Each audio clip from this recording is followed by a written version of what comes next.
So for these french fries, we're going to use a double fry technique, meaning we'll fry them once at a lower temperature to cook them through, and then again at a higher temperature to get them nice and crispy. So pour a neutral oil into a heavy pot, preferably a Dutch oven if you have one, to about 2 to 3 inches deep. We want to heat the oil at a medium to low heat, so we can keep it under control a little better. I like to use peanut oil for deep frying, but vegetable oil or canola oil would be good choices too. As long as you use a neutral oil with a relatively high smoke point, it should work fine. So for this fry, we want the oil to be at 350 degrees Fahrenheit or about 175 degrees Celsius, so obviously you'll need some type of thermometer to monitor the temperature. I like to use this deep fry thermometer, but you could use any sort of instant read thermometer too.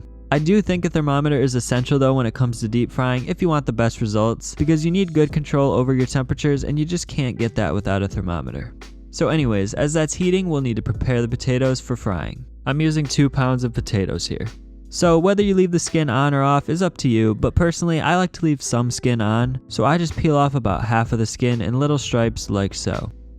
So I like to start by kind of slicing off the rounded edges. It just makes them easier to cut into a french fry shape. Now, for the fries, I like to cut mine pretty thin because that's just the type of fry that I like, but feel free to take some creative freedom here. You can cut them as thin or as thick as you like, but just keep in mind that you'll need to adjust the cooking times accordingly.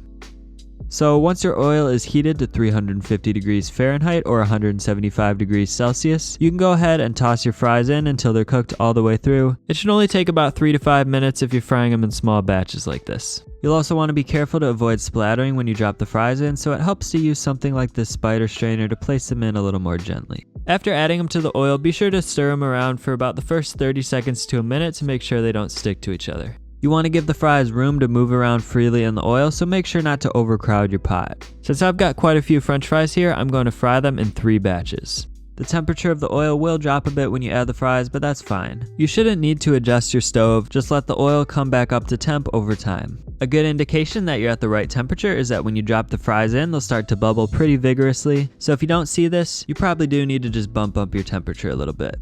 Anyways, after about 3 to 5 minutes, the fries should be cooked all the way through. So you can just test them by giving one of them a taste, and obviously use your judgment, so if they're still a bit raw in the middle, just leave them in for a few minutes longer. Remember, for this first fry, they don't need to be crispy, they'll just need to be fully cooked. So once they're done, just scoop them out, again preferably using a spider strainer, and place them onto a wire rack lined baking sheet.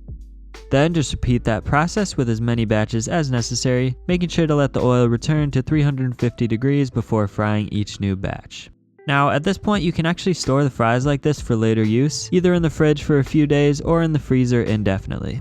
So all you'd need to do then is just take them out when you want to eat them and then do a quick second fry, and then they're good to go. So in this case, I'm going to save some fries to store in the freezer, but for the rest of them, we'll move on to the second fry. So for the second fry, you'll want your oil heated to 400 degrees Fahrenheit, which is about 205 degrees Celsius. Then it's just as simple as placing the fries into the oil again, but this time only for about 30 seconds to a minute until they get nice and crispy and turn a beautiful golden brown color.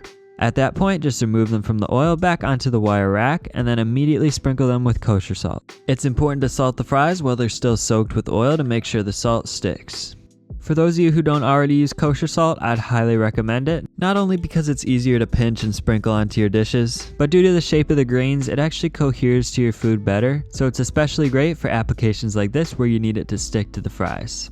Some people say it's not worth it to deep fry at home because you use up so much oil, but you don't have to get rid of this oil after just one use. Once it cools, you can strain it off into a large jar and save it for the next time you want to deep fry. It'll be good for at least a few batches. I'd say you could reuse it at least 4 or 5 times, but once it starts to turn a significantly darker brown color, it's probably time to start fresh.